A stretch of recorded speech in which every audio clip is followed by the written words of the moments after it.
기념식에서 국무총리 표창장을 시상하셔가지고 더 기쁜 소식을 지금 제가 전해드렸고요. 또 KBS와 인연은 지난 3월 인재개발에서 국부장님께서 인원들을 대상으로 했던 테크노인사이트 세미나에서 컴퓨터 클라우드 서비스에 대해서 강의를 해주셨는데 그때 반응이 매우 좋아서 오늘 다시 한번 모시게 되었습니다. 그럼 지금부터 세미나를 한번 들어보도록 하겠습니다.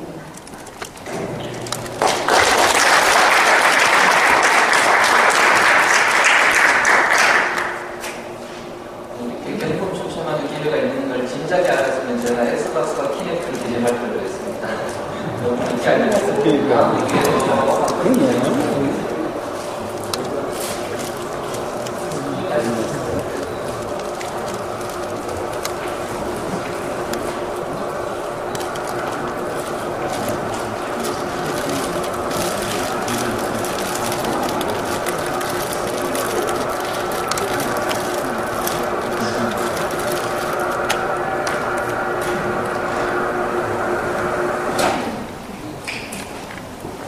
제가 오늘 말씀드릴 주제는 매우 이런 자리에서 제가 말씀드리기 부담스러운 주제이기도 합니다.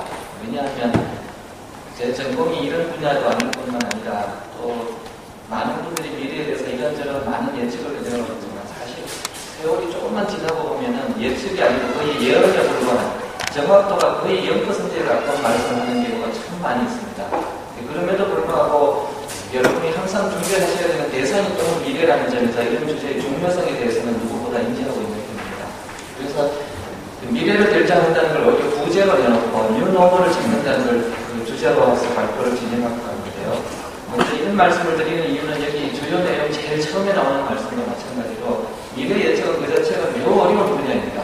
미래학을 연구하는 분야뿐만 아니라 미래 전문가라고 하는 분들도 맞으면 다행이고 아니면 그만이고 하는 식의 발표가 굉장히 많습니다. 다만 과거를 되돌아봄으로써 항상 미래를 예측할 수 있다는 이런 전제하에서 미래에 대한 연구를 하는 분들이 참 많은데 사실 그것이 요즘 세상에서는 잘 맞지 않는다는 많은 관측 결과가 있습니다. 그래서 어떻게 하면 미래를 예측하기보다는 올바르게 내다볼 수 있는 방법론이 있지 않을까 하는 데 대한 고민이 많이 생겨나게 되었고요. 그 방법 중에 가장 대표적인 것이 바로 스티디라는 방법입니다. 오늘 여러분과 공유하고자 하는 내용은 저는 미래를 이렇게 봅니다라는 그런 구체적 말씀보다는 미래를 예측하기 위한, 미래를 보다 정확히 예측하기 위한 현재의 가장 촉망받는 방법론이 무엇이고 그걸 통해서 구체적으로 무엇을 도출해낼 것인가에 대한 사례조사라고 생각해 주시면 좋을 것 같습니다. 분위기를 조금 부드럽게 하기 위해서 제가 오늘 이 자리에서 무슨 말씀을 드렸는데 혹시 2, 3년 전 뒤에 저를 검증하고자 예전 발표자를 꺼내셔서 그분이 예전에 얼마나 거슬을 했는가 혹시 확인하려 하실까봐 조금 매우 똑똑한 분들의 사례를 미리 말씀드리면서 저도 틀릴 수 있다는 걸 미리 말씀드리겠습니다. 여기 나오는 분들은 사실 너무나 훌륭하고 똑똑한 분들이셔서 감히 흠잡을 수 없어야 정상인 것 같은데도 이 시대 순으로 쭉 나열된 4가지 재미있는 사건들을 보시면 토마스 에디슨 같은 분은 교류전기에 대해서 아주 비판적이었습니다. 너무나 얼토당도 않는 아이디어여서 아무도 교류전기를 쓰지 않을 것이라고 했습니다. 에디슨이 오늘날 아마 살아계셨다면 이 말씀하신 것을 통탄할 것입니다. 오늘날 전기의 주류는 아시다시피 교류전기입니다. 그것이 더 낫고 나쁘고의 문제가 아니고 어쨌든 세상을 지배하는 전기의 주류는 교류전기라는 것이죠. 아무도 안 쓸 것이라는 것이 얼마나 잘못된 예측이 있는 것입니다. 죄송합니다. 꼭 발표하려면 이렇게 생각해가지고. 두 번째 이분은 훨씬 더 유명하신 분이죠. 엘버트 아인슈타인, 바로 상대성 이론을 발견하신 분이죠. 발명은 아닌 것 같고요. 이분이 굉장히 재밌는 말씀을 했습니다. 인간이 원자의 연쇄 반응을 통제할 수 없기 때문에 원자력 에너지는 결코 이용할 수 없을 것이라는 예언을 했습니다. 그런데 사실상 후쿠시마 원전 사태 때문에 못쓰게지긴 했지만 여전히 인간은 원자력을 에너지로 분명히 이용하고 있습니다.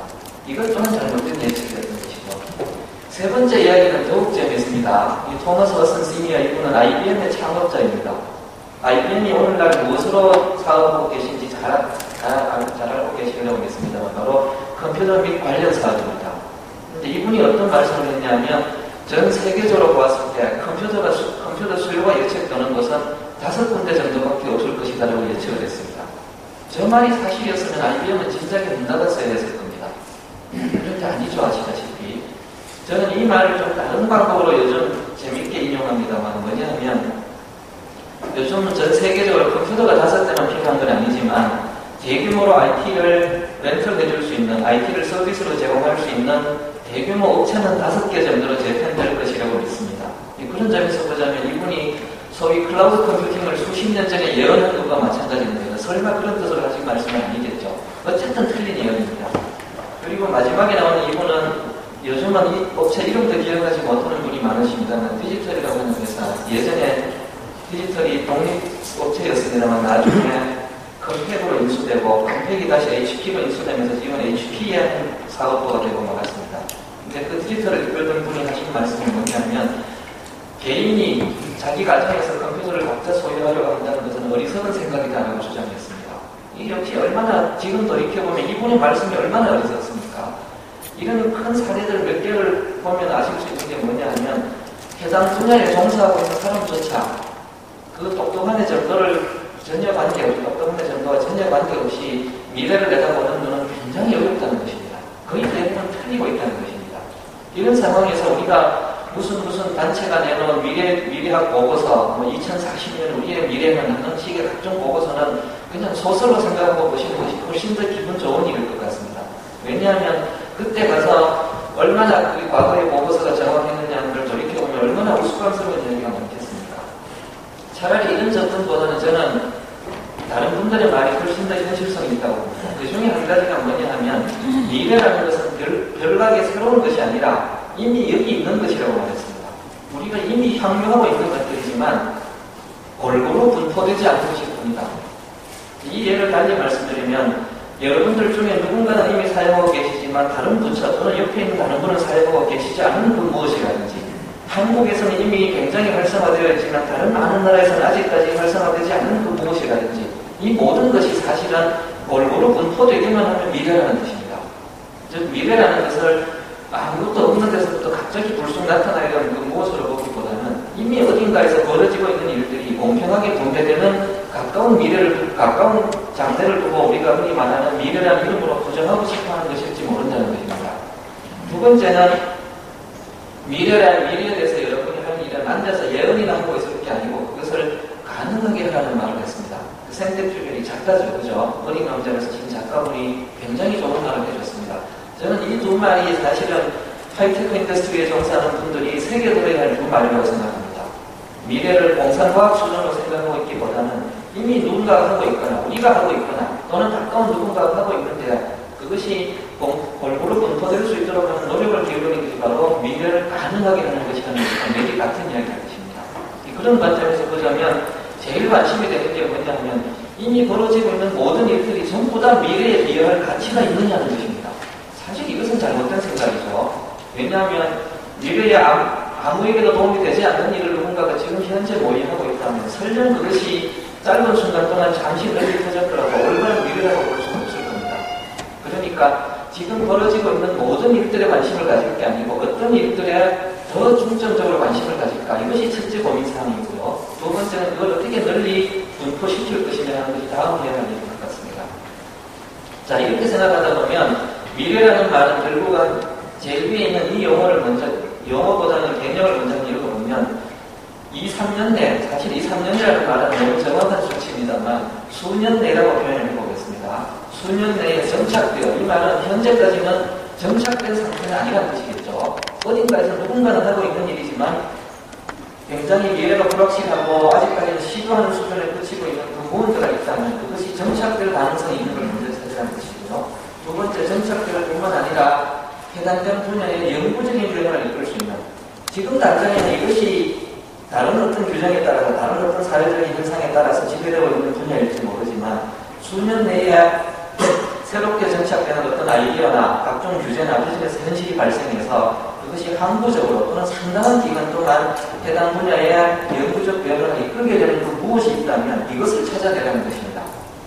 그러니까 지금 벌어지고 있는 모든 일에 다 관심을 가질 게 아니고 지금 당장에는 모든 사람이 다 받아들이지 않고 있지만 수년 내에 많은 사람들이 예전과는 다른 그 무엇이 예전에는 왜 이것을 우리가 정상적이라고 생각했을까? 사실은 이것이 정상적이었는데 라고 달리 생각하게 될 만한 그 무엇을 찾아내서 그것을 널리 퍼뜨리게 되면 그것이 바로 여러분이 미래를 창조하는 일과 비슷한 일이 될 수 있다는 것입니다. 이런 개념들을 경제학을 연구하는 분들이 재미있는 용어를 붙였습니다. 바로 뉴노멀이라는 용어를 붙였습니다. 이 말은 노멀이라는 말에다가 뉴라는 말을 더 붙였죠. 노멀이라는 말은 그 단어 그대로 의미로 해석해보자면 정상적이라는 것입니다. 많은 사람들은 이런 것이 정상적이라고 생각하고 미래를 예측할 때도 현재 정상적이라고 생각하는 것들을 기반으로 많은 수학적인 모델링을 통해서 미래를 예측하고자 했습니다. 그런데 만약에 수년 내에 지금 정상적이라고 생각했던 것과는 다른 그 무엇이 새로운 정상으로 자리 잡는다면 과연 현재의 노멀을 기준으로 예측했던 미래가 과연 올바른 예측인가 하는 것입니다. 절대 그렇지 않을 것입니다. 그러니까 정말 올바른 미래를 내다보기 위해서는 수년 내에 정착될 것 같은 지금 당장에는 노멀로 생각되지도 않는 많은 것들을 잘 찾아내서 그 중에 정착될 만한 것을 찾는 것이 첫 번째 해야 될 일이라는 생각이 들고요. 결국은 미래를 가능하게 한다는 말을 달리 표현하면 뉴노멀을 실현하기 위한 핵심 역량을 가능한다는 말과 비슷한 말이 될 것 같습니다. 그래서 여기 오늘 발표의 핵심이 뭐냐면 뉴노멀을 어떻게 확인할 것인가, 어떻게 찾아낼 것인가는 겁니다. 사실 이 뉴노멀이라는 것은 어떤 분야에 종사하느냐에 따라서 관심 분야 자체가 다르기 때문에 제가 오늘 소개해드리는 것이 세상이 이렇게 무조건 바뀌어야 되고 이것이 노멀입니다. 이렇게 오해해서는 안 될 것 같습니다. 여러분의 관점에서는 어떻게 노멀을 찾을 것인가 하는 그런 의욕이 더 중요하다는 것이고 그런 의욕에 뒷받침이 될 수 있는 방법론이 무엇인가 하는 것을 제가 하나의 사례로 소개해드리고 싶다는 것입니다. 그래서 뉴노멀을 확인하는 그 좋은 방법으로 앞에서 다른 분들이 좋은 해안을 삐지자면 이미 있는 것을 출발해서 특히 널리 퍼지지 않았지만 이미 있는 것들을 잘 찾아내서 가까운 미래에 정착 가능성이 있는 것들을 찾는 것이 바로 가장 핵심이 될 수 있다는 것입니다. 그런 관점에서 보자면 아무런 목표의식 없이 이것이 현재의 노멀이고 뉴노멀이 이겁니다라고 한 장 슬라이드로 설명하는 것은 굉장히 어려운 일이실 것 같아서 제가 종사하고 있는 분야에서 현재까지의 노멀이라고 생각하고 있는 몇 가지 것들을 먼저 한번 설명드리면 좋을 것 같습니다. 이건 꼭 IT 분야에서만 벌어지고 있는지는 아니지만 많은 분들이 업무와 일상의 균형을 잡고자 노력해왔습니다. 왜냐하면 업무 때문에 자기 일상생활이 침해당하는 것을 굉장히 싫어하는 것은 누구나 가지고 있는 마음이기 때문입니다. 이건 무엇이 문제라고 생각하느냐 하면 일상생활에 쏟아야 될 시간에 자기가 업무를 하고 있다는 것이 굉장히 싫다는 것이긴 하지만 입장을 반대로 생각해보면 회사를 경영하는 분들의 입장에서는 업무 시간에 와서 일상생활을 하고 있는 사람을 굉장히 싫어하지 않겠습니까? 이런 이유 때문에 업무와 일상을 최대한 분리해서 그들의 균형을 잡고자 하는 것이 현재까지의 노멀입니다. 여러분이 당연히 받아들이시죠. 업무 시간이 끝났는데 일 시키면 기분 나빠하는 건 당연한 현상입니다. 그것이 바로 현재의 노멀이기 때문입니다. 두 번째 현상은 뭐냐면 어떤 기술을 접근하는 가장 보편적인 인터페이스 방식으로 그래피컬 유저 인터페이스를 노멀로 생각하고 계십니다. 사실 이것이 노멀이 되는 데는 수십 년이 걸렸지만 어쨌든 정착된 현실이죠, 현재요. 그런데 제가 조금 이따 다른 상황을 보여드리겠지만 이것이 수년 내는 노멀이 아닐 수가 있습니다. 그때는 수년 전까지만 해도 전혀 다른 세상에서 살았는데 왜 이 생각을 못하고 살았을까 하면서 전혀 새로운 상황을 노멀로 받아들일 수 있다는 것입니다. 또 세 번째는 우리나라의 문화가 특별히 더 그렇습니다만 윗사람이 부하 직원에게 보통 지시를 내릴 때 무슨 상황을 잘 분석해서 한두 페이지 보고서를 내라는 요청을 자주 합니다.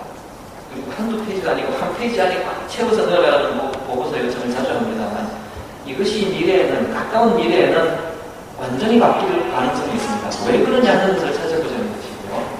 네 번째는 우리 IT 분야에서 특별히 관심 가지는 게 이것인데 회사에 표준 기기가 많이 있습니다. 여러분 업무 보실 때 개인이 집에서 사용하시는 기기를 함부로 가져와서 회사 네트워크에 접속하는 걸 금지해야 하는 이유가 있습니다.